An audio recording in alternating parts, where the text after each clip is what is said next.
그 숙녀의 이름은 니키다. 그녀는 우리 집이 있는 길 아래쪽에 산다. 나는 지난 수년 동안 이 어린 숙녀에게서 인생의 많은 교훈을 얻었다. 그녀의 이야기는 나뿐 아니라 많은 사람을 감동시켰으며 삶에서 힘들 때마다 나는 그녀가 가진 용기에 대해 생각하곤 한다. 불행은 그녀가 중학교 1학년일 때 의사의 진단과 함께 시작되었다. 그녀의 가족이 염려하던 것이 현실로 나타났다. 의사의 진단은 백혈병이었다. 그 후 수개월 동안 니키는 정기적으로 병원을 다녔다. 수백 번도 넘는 검사와 주사와 체열이 이어졌다. 그 다음에는 화학요법이 뒤따랐다. 그것으로 인해 생명은 연장할 수 있었지만 니키는 머리카락을 잃기 시작했다. 불과 중학교 1학년 밖에 되지 않았는데 머리카락이 빠진다는 것은 너무도 비참한 일이다. 그것도 사춘기에 접어들기 시작한 여학생이 한 번 빠진 머리카락은 다시는 자라지 않았다. 식구들은 걱정을 하기 시작했다. 2학년이 되기 전 여름에 니키는 가발을 샀다. 가발은 불편하고 머리에 상처까지 주었지만 니키는 그것을 쓰고 다녔다. 니키는 학교 안에서 매우 유명한 학생이었다. 수많은 학생들이 니키를 좋아했었다. 그녀는 치어리더였고 항상 친구들에 둘러싸여 있었다. 그러나 이제 상황이 달라졌다. 가발을 쓴 그녀는 아무래도 이상하게 보일 수밖에 없었다. 아이들이 어떤지 당신도 잘 알 것이다. 어쩌면 우리들도 마찬가지로 행동했을 것이라는 생각이 든다. 때로 우리는 불행에 처한 누군가를 놀리고 장난을 친다. 그러면서 묘한 쾌감을 느낀다. 그것이 당사자에게는 말할 수 없이 큰 고통인 줄 알면서도 말이다. 2학년이 되고 나서 처음 2주일 동안 아이들은 뒤에서 10번도 넘게 니키의 가발을 벗기며 장난을 쳤다. 당황한 니키는 몸을 숙여 두려움에 떨면서 가발을 다시 쓰곤 했다.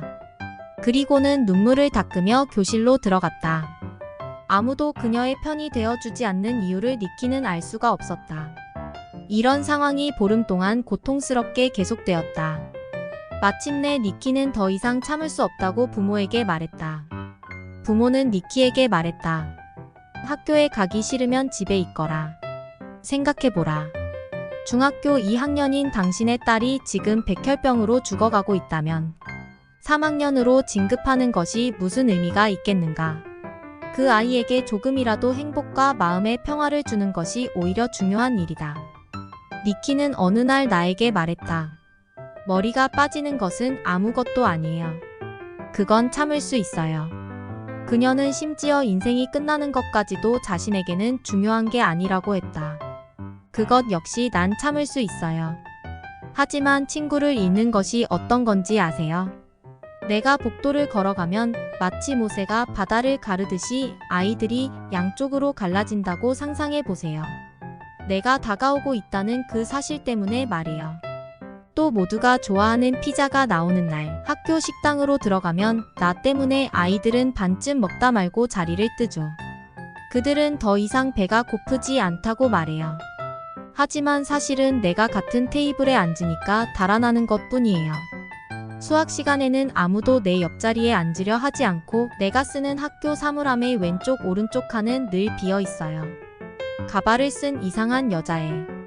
기이한 병을 앓고 있는 애와 나란히 사물함을 쓰기 싫다는 이유 때문에 아이들은 다른 애의 사물함에다 책을 포개 놓죠. 내 병이 전염성이 있는 것도 아닌데 말이에요. 그런데 내가 가장 필요로 하는 것이 친구라는 사실을 아이들은 모르는 걸까요? 하나님을 믿는다면 영원한 삶이 무엇이라는 걸 알기 때문에 난 죽는 게 두렵진 않아요. 머리칼이 빠지는 것도 아무것도 아니에요. 하지만 친구를 잃는다는 건 정말 견딜 수 없는 일이에요. 니키는 학교를 가지 않고 집에만 있을 생각이었다. 그런데 주말이 됐을 때 어떤 변화가 찾아왔다. 니키는 우연히 초등학교 6학년과 중학교 1학년인 두 소년에 대해 듣게 되었다. 그들의 이야기가 니키에게 큰 용기를 주었다. 중학교 1학년인 소년은 알칸사스주에 살고 있는데 학교에 갈 때 호주머니 속에 작은 신약 성경을 넣고 다녔다. 어느 날 3명의 소년이 다가와 성경책을 움켜잡으며 말했다. 너 계집애지?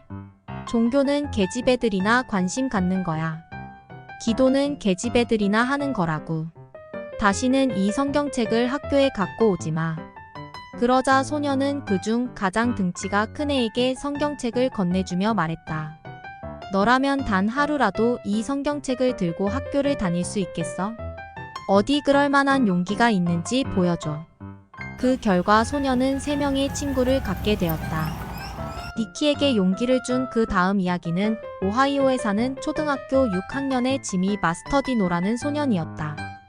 지미는 캘리포니아주의 공식 표어가 유레카 아르키메데스가 왕관의 순금도를 재는 방법을 발견했을 때 지른 소리 알았다는 뜻라는 사실을 알았다. 그리고 자신이 사는 오하이오 주가 아무런 공식 표어도 갖고 있지 않은 것에 불만을 느꼈다. 그래서 지미는 6단어로 된 삶을 변화시킬 수 있는 문장 하나를 생각해냈다. 그는 그 표어를 시민들에게 보여주며 혼자서 충분한 양의 서명을 받아냈다. 수많은 청원서와 함께 지미는 그것을 주지사에게 제출했다. 그 결과 오늘날 초등학교 6학년 소년의 용기 덕분에 오하이오주는 하나님과 함께라면 모든 것이 가능하다. 올 싱즈 아파서벌 위드 가드는 공식 표어를 갖게 되었다. 니키는 새로운 용기를 얻었다.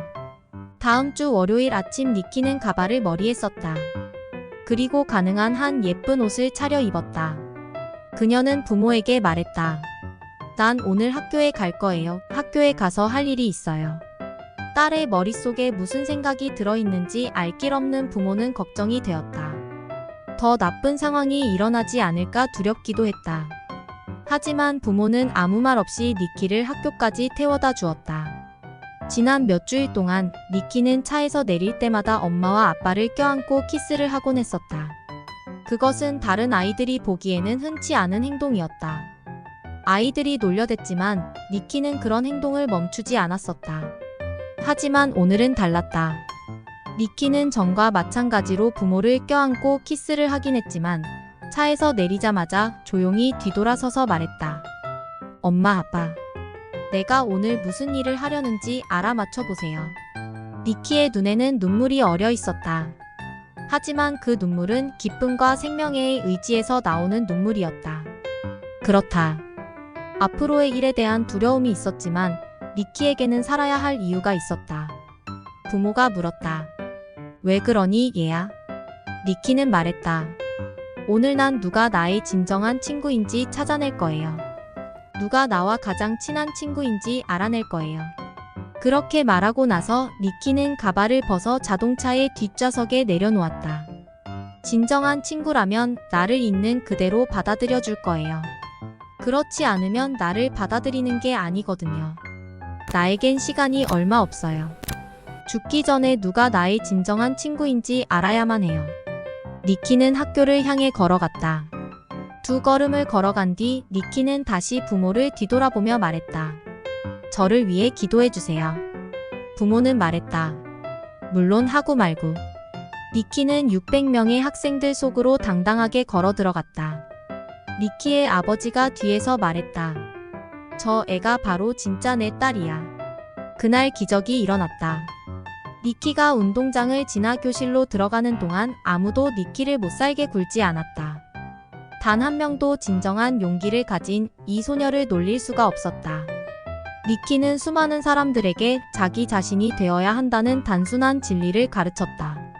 신이 준 자신의 능력을 사용하고 불확실한 삶과 고통과 두려움 속에서도 자신이 옳다고 생각하는 것에 편해 서는 것이야말로 삶을 사는 진정한 길임을 일깨워 주었다.